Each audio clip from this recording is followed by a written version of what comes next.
Bonjour à toutes et à tous, on se retrouve pour une deuxième vidéo sur Warhammer 40 000 avec l'outil Tabletop Simulator. Si vous n'avez pas encore vu la première vidéo, je vous la mets en lien ici quelque part et vous aurez qu'à cliquer dessus pour aller la voir puisqu'elle va vous expliquer comment tout installer pour en arriver où on en est maintenant. Dans cette seconde vidéo, on va s'intéresser à comment monter votre liste d'armées et jouer avec. Générique.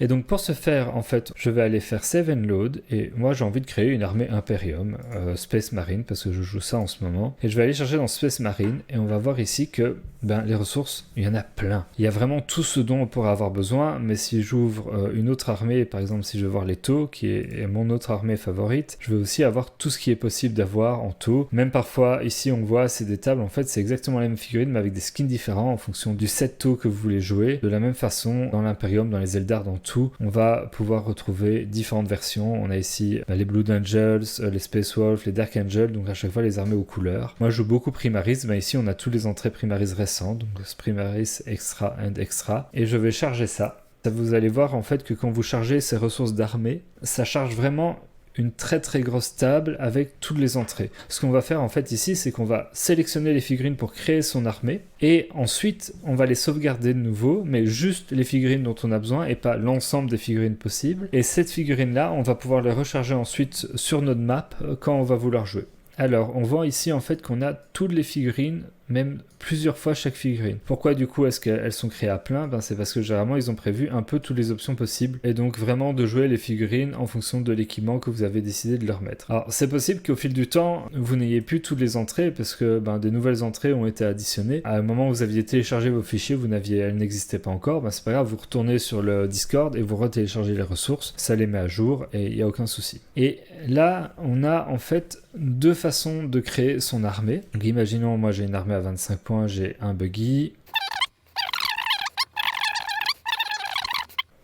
Cette armée-là, soit vous ne désirez pas les règles en anglais d'implémenter dans votre jeu. Auquel cas, tout ce que vous avez à faire ici, c'est prendre chaque figurine dont vous avez besoin, la copier-coller le nombre de fois dont vous en avez besoin pour faire votre liste. Une fois que vous avez tout, vous créez un groupe, vous faites clic droit, Save d'Object, hop, liste 25 pp, sans les règles.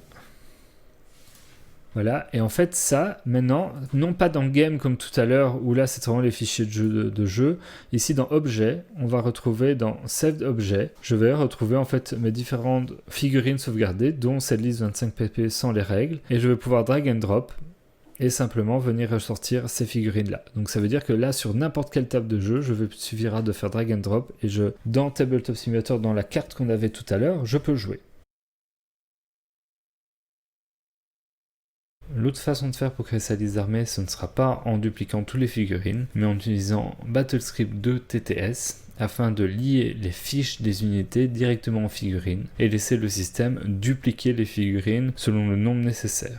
Et pour ce faire, il faut tout d'abord créer sa liste dans BattleScript, que j'ai déjà ouvert ici avec une liste préparée afin de gagner du temps. Une fois que la liste est prête, ce dont on va avoir besoin, c'est le roster, donc le fichier .roz. Et en fait, une fois que j'ai un peu fait ma sélection de figurines, je vais faire Game, Load, et le BattleScript 2 TTS, je vais le mettre en Additive Load. Donc de nouveau, ça c'est pour pas qu'il m'efface la table et qu'il garde ce que j'ai pour l'instant. Maintenant, l'étape suivante. Donc j'ai le BattleScript 2 TTS et en fait ce BattleScript 2 TTS, on voit qu'il me demande un code ici. Donc ça c'est l'outil qu'on vient de charger. Ce code, en fait, je vais simplement revenir sur Google et je vais taper le même nom, c'est-à-dire BattleScript 2 TTS. On arrive sur cette page, je vous mettrai également le lien dans la description. Et là, on voit Upload Roster. Et donc, on va faire parcourir. Vous allez simplement aller chercher votre fichier ROS-Z. Donc, c'est ce fichier de liste d'armées qu'on a créé avec BattleScript. On l'ouvre. Une fois qu'il est ouvert, il va générer un code. Et dans Tabletop Simulator, dans l'outil qu'on a chargé, donc vous vous souvenez, on avait chargé BattleScript 2 TTS comme add-on, je vais venir ici, CTRL-V, coller mon code et faire Submit Code. Et là, en fait, on voit que ça a chargé des fiches qui correspondent aux fiches de mon unité.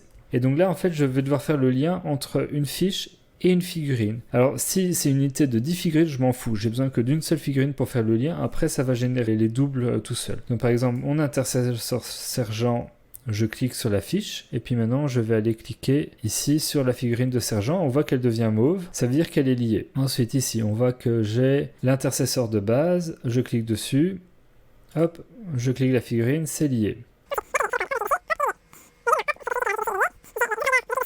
Alors il fait la distinction avec le sergent Outrider, mais le sergent Outrider, on va utiliser la même fig, donc je peux aller cliquer la même figurine, c'est pas un souci. Hop, elle va être liée, et il me reste le chaplain sur la moto, que je vais cliquer ici, et je les ai tous liés. Une fois que toutes mes cartes sont liées, je vais faire Create Army. Et là, vous voyez, magie, il est encore en train de le faire, mais on voit déjà apparaître, ici à gauche, une table où on va retrouver toute notre armée qui vient d'être créée. Donc, je vais le laisser terminer de les créer, hein, ça prend quelques secondes. Voilà, hop, hop, hop. Voilà, quand il a fini, en fait, vous voyez, il a été recréé, redupliqué toutes les figurines le nombre de fois qu'il fallait. Donc j'ai mon sergent et les 4 autres troupes qui allaient avec. J'ai mon lieutenant, j'ai mes 3 motos Outrider, j'ai mon chaplain, j'ai mon quad. Ça n'a pas pris ceux de la table ici en fait. Ça a recréé l'armée sur base de ces modèles. Et en fait ces figurines-là, si je reste dessus, maintenant elles sont liées. Elles ont leur fiche d'armée. Et de la même façon que tout à l'heure, je vais sélectionner cette armée. Hop, en prenant que ça. Clic droit. Save Object. Et là, je vais les appeler list avec rules. Et là, maintenant, dans mes objets, donc dans les save objects, j'ai bien ma liste avec rules ici, qui est en fait la liste de mes figurines, mais liée avec leur capacité. Et là, maintenant, on a tout pour jouer. Créer une partie. Alors, vous pouvez créer ou rejoindre une partie, évidemment, quand vous allez vouloir jouer à 2 ou 3 ou plus, vous allez devoir créer une partie multijoueur sur laquelle vous allez inviter vos amis, évidemment. Ici, comme je vous fais juste une démonstration, je vais me contenter de créer une table single player, mais parce que là, j'ai personne à inviter pour vous faire la démonstration. Et maintenant, si vous allez sur Save and Load, si je vais dans Map, Tool and Terrain, ce première sauvegarde ici, FTC 40K Tab Map Base 9, donc 9e édition, on va pouvoir la loader. Et en fait, on a ici la table vierge. Je dois choisir un côté de jeu, voilà. On a la table vierge qui est ici du coup sans figurines, juste avec les aides de jeu, les dés et ainsi de suite. On va vraiment voir ça tout à l'heure ensemble. Et un carré blanc au milieu. Et donc je vais pouvoir soit aller choisir ma taille de table en fonction de si je veux jouer une patrouille, un kill team ou n'importe quel format, et choisir ensuite Confirm for Gaming pour pouvoir commencer à jouer. Sachant que si je fais Confirm for Map Mapping, ça sera le mode dans lequel on va pouvoir créer de nouvelles maps de jeu, et ça on verra dans une prochaine vidéo. Donc si je clique sur Confirm for Gaming, ici c'est blanc, j'ai pas chargé de carte, et alors ce que je vais devoir faire, c'est aller du coup dans Game, Save and Load de nouveau, Map Tool and Terrain, dans Maps. Donc dans terrain, ça va être les éléments individuels de terrain. Donc c'est pas ce qui nous intéresse ici, ça sera qu'on voudra créer des nouvelles cartes. Donc ici c'est bien dans Maps qu'on va retrouver les différentes maps. Et donc on est ici sur une patrouille, et les patrouilles dans le fichier que vous avez téléchargé, il n'y en a qu'une seule de prévue. Je ne vais pas faire cliquer dessus pour l'ouvrir, je vais aller sur les 3 petits points et faire Additive Load. C'est important de faire Additive Load puisque en fait quand on va faire un Additive Load, ça va se charger en supplément au-dessus de ce qui est déjà chargé. Alors que si j'avais juste loadé la carte simplement sans faire l'additive load, ça m'aurait juste chargé la carte et ça m'aurait effacé la table de jeu en fait. Donc quand vous voulez rajouter des éléments sur votre table de jeu déjà ouverte, il faut bien faire des additive load. Voilà, si le terrain est bon, la carte va me proposer de confirmer. Et voilà, là j'ai chargé ma carte avec mes beaux terrains. Maintenant, il suffit que j'aille dans Objet, Objet sauvegardé, mes figurines avec les règles, et on peut aussi reprendre les troupes de tout à l'heure sans les règles. Et donc ici, voilà, simplement j'ai chargé mes listes d'armées. Donc on voit ici que ces figurines-ci, elles ont un nom, hein, mais ça s'arrête là. Alors que ces figurines-ci, elles ont leur nom, et si je reste dessus, j'ai vraiment toutes leurs fiches. Et là maintenant, je suis prêt à jouer.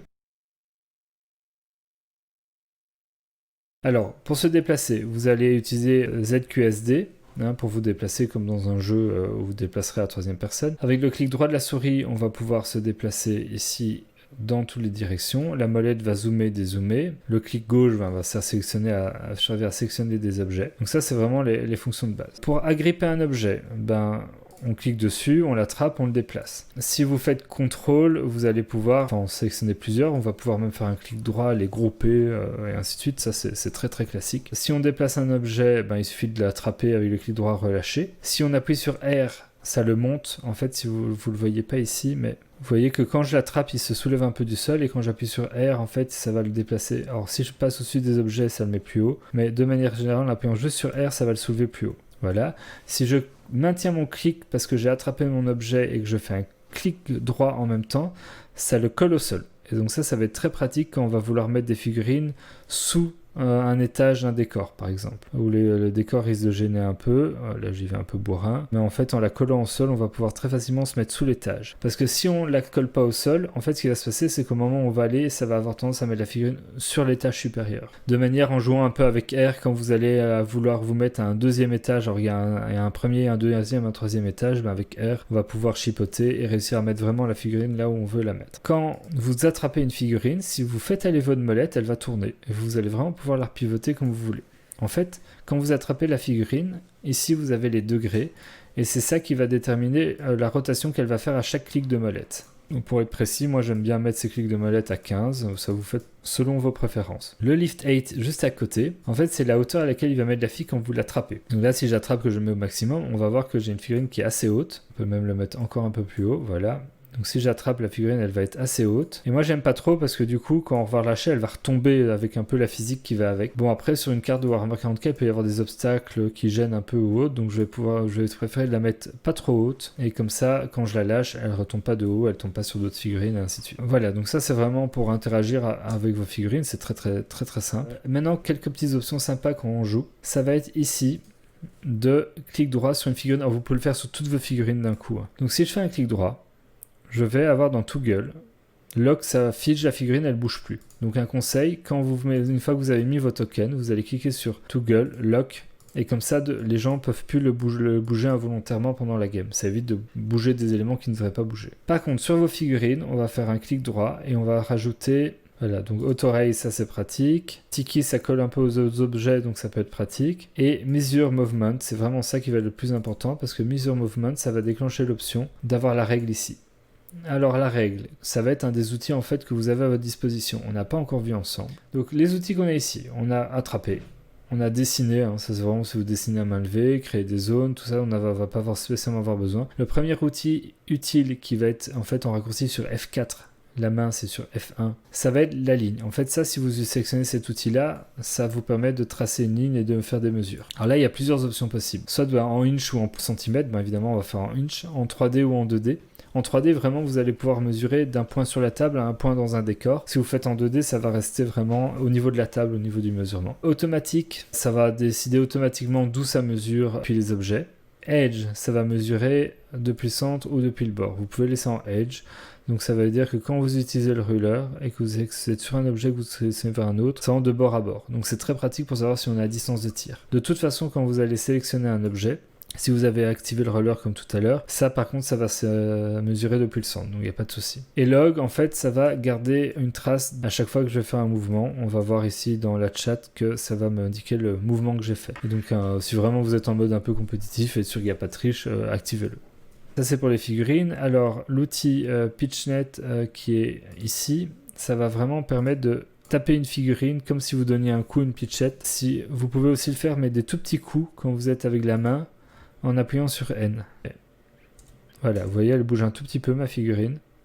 Ça peut être utile dans le cas où on veut glisser une figurine vraiment sous un décor, qu'on a du mal à y aller en l'attrapant, alors on peut la repositionner très facilement comme ça. Après, tous les autres outils, ça va être des outils pour la gestion des objets en 3D et ainsi de suite. Ça va pas spécialement être utile avec vos règles en français à côté, et vous êtes paré pour jouer à Warhammer 40 000, et donc vraiment, il n'y a plus qu'à vous amuser. Et comme vous pouvez le voir, vraiment, les outils sont bien foutus, et il y a vraiment tout ce dont on a besoin. On va faire un peu un tour du propriétaire. Alors, on a en fait, si on dézoome, deux choses qui sont évidentes. On a deux plateaux de jeu, vraiment deux zones de jeu, puisqu'on va avoir un joueur qui va être ici dans la partie à gauche et un joueur qui va être ici dans la partie à droite. Attends, l'autre joueur va apparaître ici quand vous allez en fait créer une table en ligne où vous allez inviter un ami à venir jouer avec vous. Pensez à votre ami en cliquant ici. Au niveau de la petite couronne, de lui donner les droits, parce que si vous lui donnez pas les droits de pouvoir interagir avec les objets de la table, il risque de pas pouvoir mettre ses figurines et les faire se déplacer, ça va être embêtant. De plus, il est important qu'il ait les droits pour pouvoir interagir avec tous les éléments de la table pour profiter pleinement des options qui s'offrent à nous. Ensuite, l'autre point, on voit donc on a ces deux zones de jeu, on a la carte qui est au milieu et on a ici en bout de table toute une série d'options. Ici en fait vous allez avoir plein des instructions déjà pour vous expliquer comment utiliser la table, des objectifs, des psychic power, des sacs d'armée. En fait tous ces decks là c'est des decks qui sont ailleurs dans la table mais c'est les options qui vous permettent de les bloquer ou de les libérer. Ça si c'est plein de tokens pour indiquer ce que ferait un terrain, un heavy cover ou autre et qu'on va pouvoir positionner de manière à se repérer, à savoir ce terrain là il est ça. On a des compteurs de points de victoire, il suffit d'augmenter, ou de points de commandement. On peut aussi utiliser le clavier pour mettre les points qu'on veut, les nombres de tours, les tours de jeu. Et alors ça, on a ici des choses très intéressantes, ça va être en début de partie que ça va être utilisé. Déjà, on peut définir si c'est couleur bleu ou rouge selon ce qu'on a joué qui commence. Ensuite, on va pouvoir sélectionner format de jeu, donc ici on est en patrouille, et avec les autres flèches, ici, on voit, en fait, c'est les zones de déploiement. Et vous voyez que, en fait, en fonction de la zone de déploiement que vous avez sélectionnée, ça va mettre les zones de déploiement dans lesquelles vous devez être. Donc, c'est très sympa. Ça évite de devoir, comme en vrai, chipoter à faire la ligne soi-même avec les règles et tout. Ça, c'est un peu embêtant. Et donc, ça va être très, très pratique. De la même façon, on va avoir pour différents niveaux des objectifs. Et on va pouvoir, du coup, très facilement mettre des pions objectifs. Au pire, si vous voulez d'autres objectifs, vous pouvez les mettre vous-même très facilement avec les tokens un peu libres ici. Une fois que tout ça est setup, on va pouvoir faire start la game. Ah oui, il veut pas que je démarre la game parce qu'il faudrait un deuxième joueur, donc je vais pas pouvoir vous montrer. Mais en gros, une fois que vous allez faire start game et vous allez pouvoir continuer, en fait, il va automatiquement générer différentes phases de tour, agrémenter les points de commandement, ce genre de choses. Donc il y a toute une série de choses automatiques qui vont se faire avec ces boutons de game. Vous êtes en fait pas du tout obligé d'utiliser, mais ça peut être une aide de jeu sympa. Une Action Cam, donc on peut en fait, si on sélectionne un objet et je vais allumer l'action caméra et en fait on voit ici maintenant qu'on a un petit cône sur la figurine qui correspond à la caméra. Ici elle est pas liée donc il n'a pas bougé avec et cette caméra en fait on va pouvoir changer sa position ici afin de pouvoir regarder à travers les yeux de la caméra. Personnellement, je suis pas spécialement hyper fan. Si vous voulez chipoter un peu avec ça, et de toute façon, il y a les instructions ici, il suffit de cliquer dessus. Ça vous permettra de facilement voir du point de vue de certaines figurines. C'est pas indispensable. Honnêtement, c'est un peu du chipotage. Surtout que, comme de toute façon, vous êtes libre dans ce truc 3D de vous déplacer sans rien casser, c'est très facile de se mettre au niveau d'une figurine et de voir ce qu'elle voit et voir si elle a une vue sur une autre figurine sans passer par ces live action cam.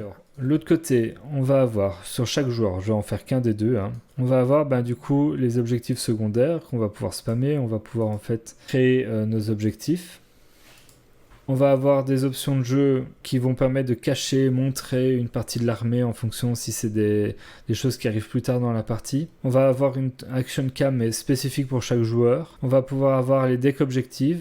Donc ici pour initialiser, on va dire, disons que je suis du Dark Imperium, hop, je vais confirmer le deck. Après pour la partie je peux plus changer. Et je vais du coup avoir voilà, ça c'est les traits de seigneur de guerre, ce genre de choses. Ici c'est des tokens spécifiques à une armée. Donc si je clique sur une bourse, en fait je peux très facilement soit faire shuffle, ça va la mélanger, draw, ça va tirer au hasard un élément de la bourse, et search, ça va permettre d'aller chercher n'importe quel élément dedans, mais sans que ce soit du hasard. Voilà, objectif deck, on va pouvoir utiliser ici le menu pour avoir les objectifs des à start. Si on joue avec ces cartes d'objectifs, et ensuite on va pouvoir tirer des cartes. Il suffira alors de cliquer sur F pour flipper des cartes en jeu. Et on voit ici que toutes les cartes qu'on va mettre ici sur les objectifs actifs, en fait on va les retrouver en bas de notre écran. Donc on les aura toujours sous les yeux, même si on n'est pas en train de regarder notre tapis de cartes. Donc ça c'est assez pratique. Mais vraiment, l'élément le mieux fait et le plus pratique, c'est cette piste de dés. C'est Warhammer 40K, si je fais ici un clic droit, j'efface les dés. Je peux choisir de jouer avec des différentes couleurs de dés.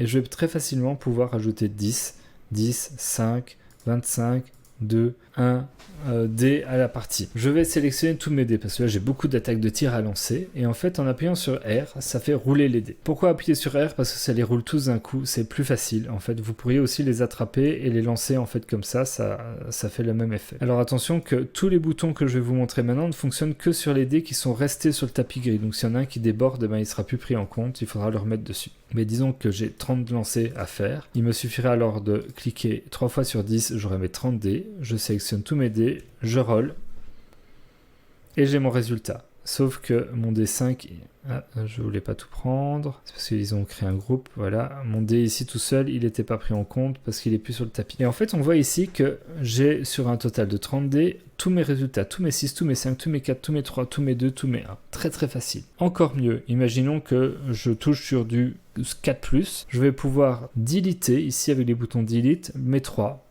mes 2, ah oui, s'il y a un dé qui est sur un autre, c'est possible qu'il reroule. Tout simplement, donc là il me reste mes 4, 5, 6, on va supprimer même les 4 avec, et il me reste plus que mes 5, 6 et mes 1. Cette fois-ci, je ne veux pas supprimer mes 1 parce que j'ai une relance des 1. Alors je vais simplement sélectionner tous mes 1, pouvoir faire du coup ma relance de tous mes 1 et pas des autres dés. J'ai mon résultat. Je peux de nouveau supprimer tous mes résultats en dessous de 5 qui sont pas bons pour moi, et j'ai mes dés qui ont réussi. J'ai plus qu'à les sélectionner et c'était peut-être mon attaque pour toucher. Et maintenant je fais mes lancers pour blesser. De la même façon, hop, au-dessus d'un certain nombre ça ne blesse pas, hop, je supprime tous ceux qui ne m'intéressent pas. Clic droit ici et j'efface tout mon tapis pour recommencer une autre séquence de jeu. Donc en fait le lancer de dés dans ce tabletop est très sympa et vraiment fonctionne super bien. C'est vraiment vraiment appréciable. Parce que si vous aviez juste des dés physiques que vous deviez sortir, les lancer, les créer un par un, les dupliquer quand vous en avez besoin de plusieurs, ce serait vraiment plus pénible. Donc cet outil, c'est vraiment une merveille pour jouer. Voilà, on a vu ensemble comment jouer à Warhammer 40 000 dans Tabletop Simulator. Donc ici, on s'est concentré sur la manipulation des figurines, l'utilisation des outils de la carte pour pouvoir jouer. Avec tous ces outils en plus en anglais, cette piste à lancer le dé qui est vraiment très bien foutue. J'espère que ça vous a plu, que ça vous a donné envie de vous y mettre. N'hésitez pas aussi, vu que toutes les figurines sont implémentées, à tester des proxys ou des choses que vous n'avez pas encore. Ça peut vous aider dans vos achats, d'avoir testé un peu l'armée avant de craquer. Et on se retrouve pour une dernière vidéo tout de suite après où je vais vous expliquer comment créer une carte, un terrain qui vous est propre. J'espère que ça vous a plu, merci beaucoup, prenez soin de vous et à bientôt.